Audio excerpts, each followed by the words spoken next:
Hello, welcome back to my YouTube channel जिसका नाम है Rajasthan high court LDC by Raghuraj. और आज हम जो बात करेंगे या फिर ये क्लास जो रहेगी हमारी वो इडियम्स एंड फ्रेजल वर्ब्स के ऊपर रहेगी। हालांकि मैंने 3 क्लासेस ऑलरेडी ले रखी है जिसमें मैंने 90 इडियम्स के करीब आपको करवा दी है। ये चौथी क्लास हमारी इडियम्स एंड फ्रेजल वर्ब के रिगार्डिंग रहेगी।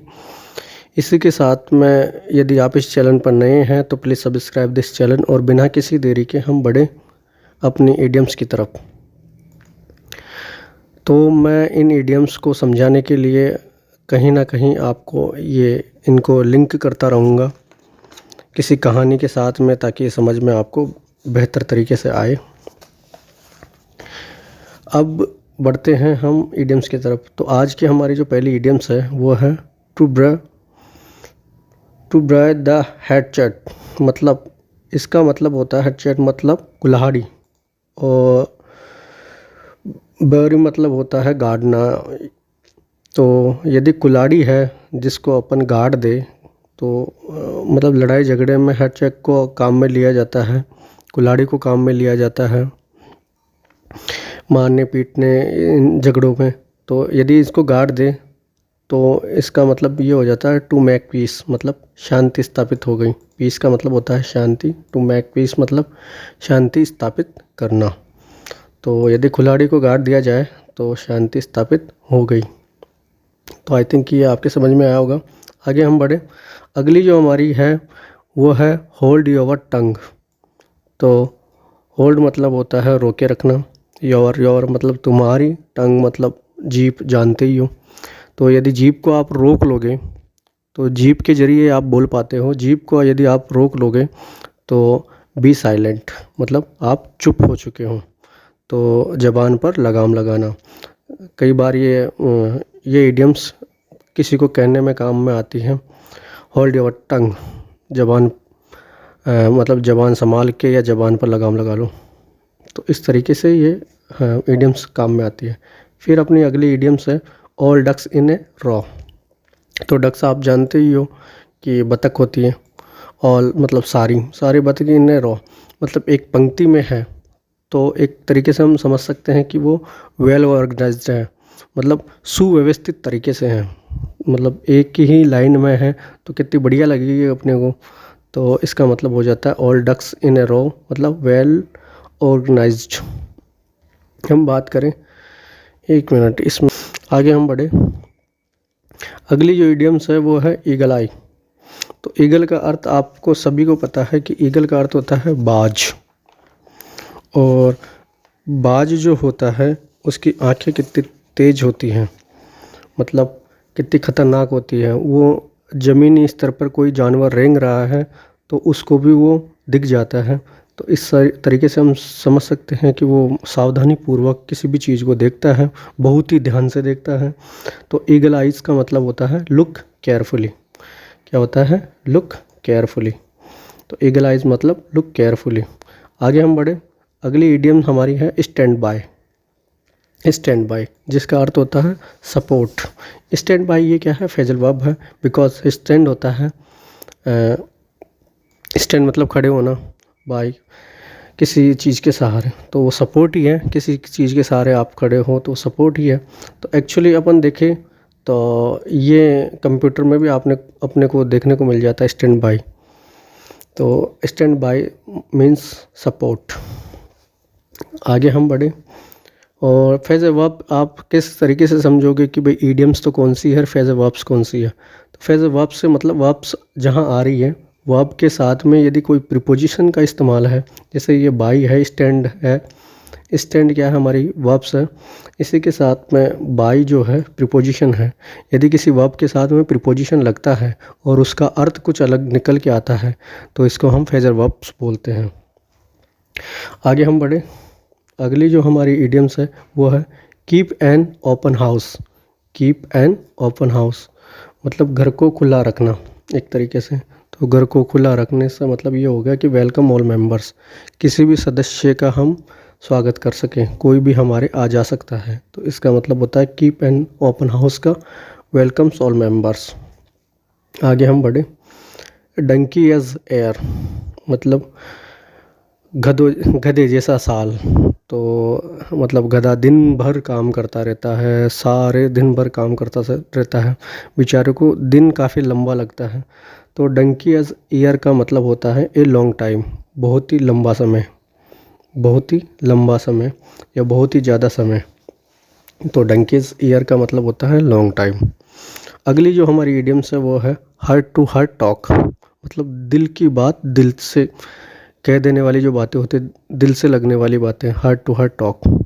तो इसका मतलब होगा फ्रैंक टॉक, मतलब कि कुछ भी छिपा हुआ नहीं है इस बात में, बिना कुछ छिपाए हुए सारी बातें हमने कह दी है, तो वो होती है हार्ट टू हार्ट टॉक।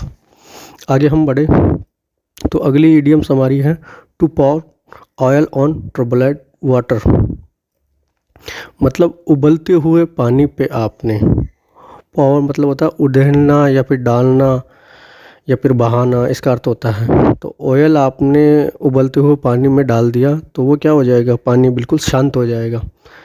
तो इसका अर्थ यही निकल के आता है टू पेसिफाई द एंगर, मतलब गुस्से को शांत करना। To pour oil of trouble water का मतलब होता है टू पेसिफाई द एंगर। आगे हम बढ़े, आगे हमारी ये है कि to hit blow the belt. To hit, hit मतलब होता है मारना, ब्लो मतलब नीचे और बेल्ट मतलब कमर के। अभी हम किसी को कमर के नीचे मारें तो एक तरीके से यह अनुचित तरीके से मारी गई चीज़ है, या फिर किसी लड़ाई झगड़े में अपन नीचे की तरफ मार दे कमर के नीचे की तरफ तो वो एक तरीके से डाउन हो जाता है। तो इस तरीके से हम देखें, इसका अर्थ निकल के जो आता है to hit below the belt का to take advantage by unfair means, मतलब अनुचित तरीके से लाभ उठाना, अनुचित तरीके से लाभ उठाना। मतलब आपने देखा होगा महाभारत के अंदर भीम जो था उससे दुर्योधन हार नहीं रहा था, तो उसने भीम ने कमर के नीचे उसके दुर्योधन के मारा, कमर के नीचे मारा था उसके, और फिर उसके जंगा को उठा के, क्योंकि सारा जो बल था उसी में था, तो इस तरीके से उसने दुर्योधन को हरा दिया था अनुचित तरीके। तो वो हम जोड़ सकते हैं। आगे हम बढ़े, बर्न योर फिंगर। बर्न का मतलब होता है जलाना, तो योर फिंगर, फिंगर मतलब अपनी अंगुलियां ही हम जला दे। तो गेट इनटू ट्रबल मतलब तकलीफ़ में खुद को डाल चुके हैं। तो एक तरीके से तकलीफ़ में अपने आप को या परेशानी में अपने आप को डाल देना, इसका अर्थ निकल के आता है। बर्न मतलब जलाना, योर फिंगर अपनी अंगुलियों को हम जला लें तो इसका मतलब ये है कि हम अपने को तकलीफ़ में डाल रहे हैं। तो गेट इनटू ट्रबल। अगली इडियम्स है fair and square. Fair and square, तो स्क्वायर का अर्थ आप जब मालूम करोगे तो स्क्वायर का अर्थ होता है हॉनेस्ट। हाँ, एक स्क्वायर वर्ग भी होता है, वर्ग जो मैथ में काम आता है, वर्ग स्क्वायर। तो स्क्वायर का अर्थ ही हॉनेस्ट होता है, मतलब ईमानदार। तो फेयर एंड स्क्वायर का मतलब होता है हॉनेस्ट। अब अगली बार हम देखें तो अगली जो इडियम्स है वो है टेक टू हार्ट, मतलब दिल से लगा लेना। मतलब कभी कभार कोई गलती हो जाती है तो किसी को हम कहते हैं भाई दिल से मत लगाइयो, मैंने जानबूझ के नहीं बोला था, दिल से मत लगाना, ठीक है। तो टेक टू हार्ट, यदि वो कोई दिल से लगा ले तो इसका मतलब वो सीरियसली ले रहा है। तो टेक टू हार्ट का मतलब होता है सीरियसली। क्या होता है टेक टू हार्ट, मतलब सीरियसली। आगे हम बढ़े, आगे जो हमारी इडियम्स है वो है in the good books of. In the good books of, अच्छी किताबों के साथ में देखें तो हर कोई फेवर करता है उन किताबों का, अच्छी किताबों का। तो इन फेवर विद, ऑथेंटिक जो किताबें रहती हैं, सब चीज़ें जो अभी आप ही देख लो, मतलब राजस्थान हाई कोर्ट एलडीसी के लिए कई सारी किताबें ऐसी रहेगी, पर अपने को ऑथेंटिक किताबों के साथ ही चलना होगा।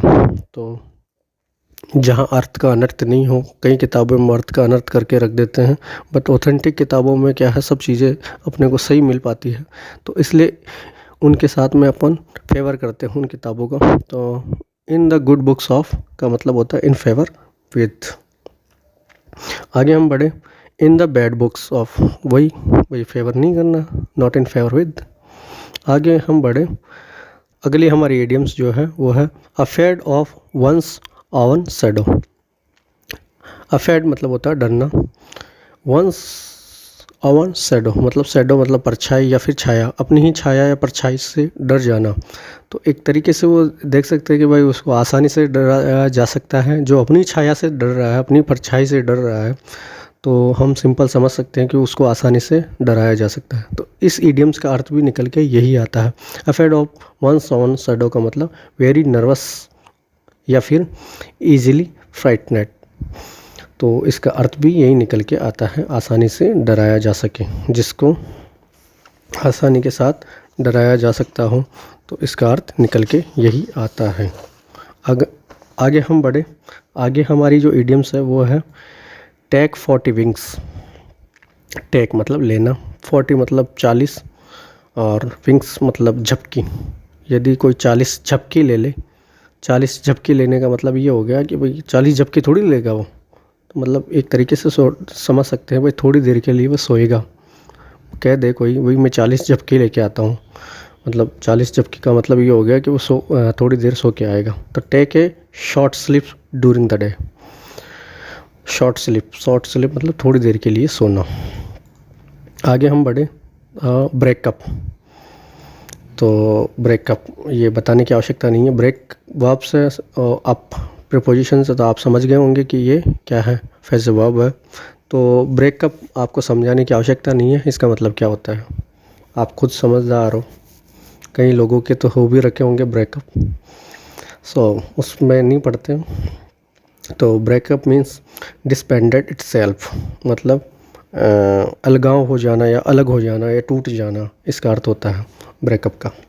आगे हम बढ़े, तो आगे हमारी इडियम्स है in cold blood. In cold blood, तो कई बार कई लड़ाई झगड़ों में आपने सुना होगा भाई गर्म खून है इसलिए लड़ रहा है, गर्म खून है। तो गर्म खून जो होता है तो वो क्या है, जानबूझकर नहीं किया जा सकता। भाई गर्म खून में तो कोई जानबूझकर नहीं करता है कोई भी लड़ाई झगड़ा या फिर, बट यदि कोल्ड ब्लड है मतलब ठंडा खून है, तो ठंडा खून का मतलब यही समझे कि भाई जानबूझकर किया गया है। तो इन कोल्ड ब्लड का अर्थ क्या होता है, डेलिबरेटली मतलब जानबूझकर किया गया। तो इन कोल्ड ब्लड मतलब डेलिबरेटली, इसका अर्थ निकल के आता है मतलब जानबूझकर। आगे हम बढ़े, a cry in the wildness. तो एक क्राई इन द विल्डनेस का मतलब, तो विल्ड जो होता है उसका मतलब होता है उजाड़ या फिर ऐसी जगह जहाँ कोई आता जाता नहीं हो, और वहाँ पे आप चिल्लाओगे रोओगे तो एक तरीके से आप समझ सकते हो कि वो व्यर्थ की पुकार होगी, व्यर्थ का रोना चिल्लाना करना होगा आपका, मतलब एक तरीके की व्यर्थ की पुकार जिसे कहे। तो एक क्राई इन अ वैन मतलब व्यर्थ की पुकार, इसका अर्थ निकल के आता है। आगे हम बढ़े, तो अगली जो इडियम्स है हमारी वो है take someone for a ride. किसी को लेना, फॉर ए राइड मतलब सवारी में किसी को लेना।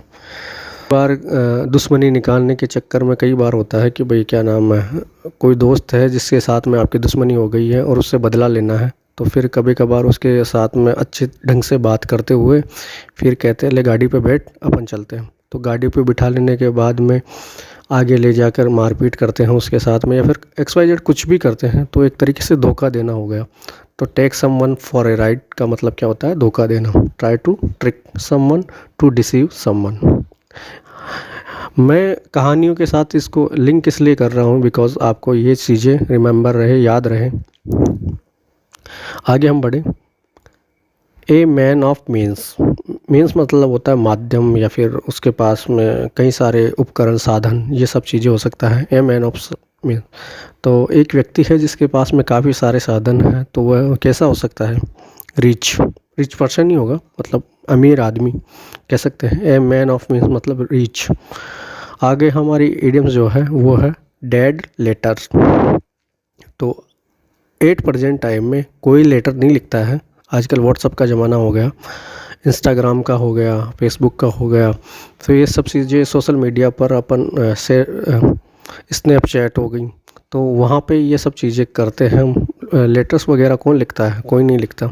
तो मतलब डेड लेटर्स मतलब एक तरीके से आउट ऑफ डेट, अप्रचलित, जो अब अनफैशनेबल या मतलब शोले, इसका अर्थ निकल के आता है मतलब अप्रचलित, जो वर्तमान में प्रचलन में नहीं है, उनको अप्रचलित बोलते हैं।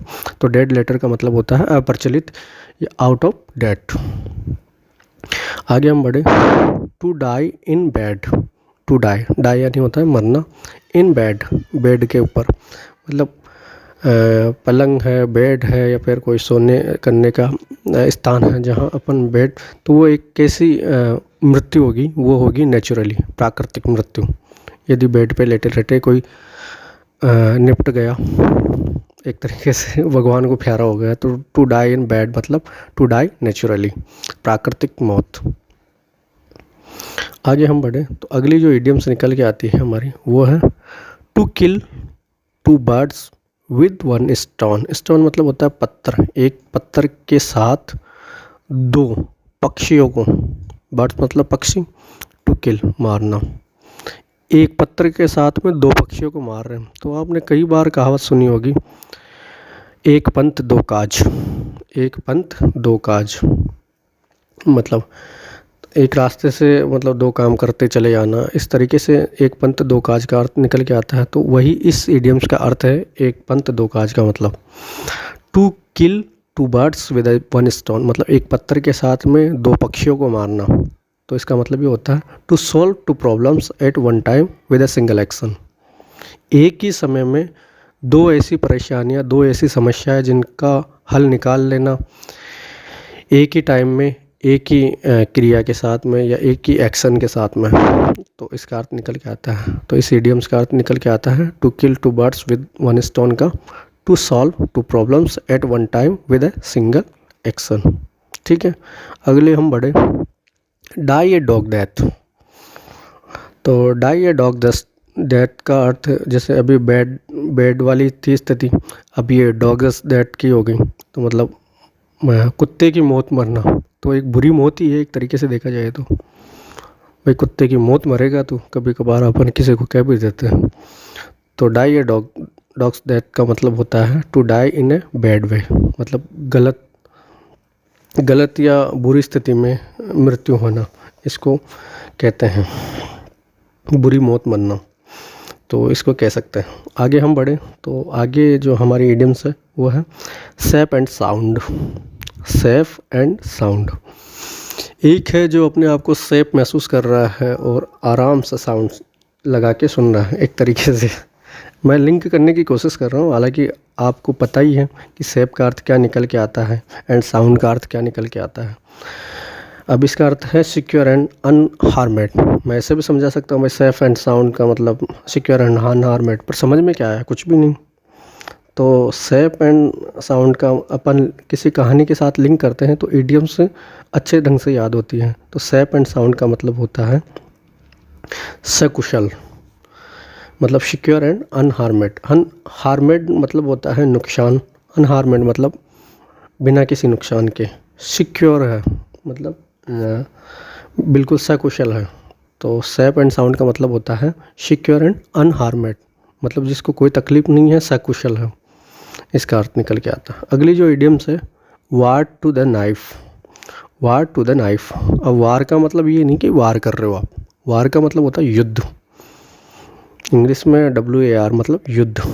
युद्ध, तो युद्ध में आप नाइफ के साथ युद्ध करो, मतलब चाकू के साथ में युद्ध करो। तो युद्ध में तो आपने देखा होगा तलवारें काम में ली जाती हैं, तलवारें भाले ये काम में लिए जाते हैं, और तीर कमान वगैरह ये सब चीज़ें काम में आती हैं। तो आप एक चाकू के साथ में युद्ध लड़ सकते हो क्या?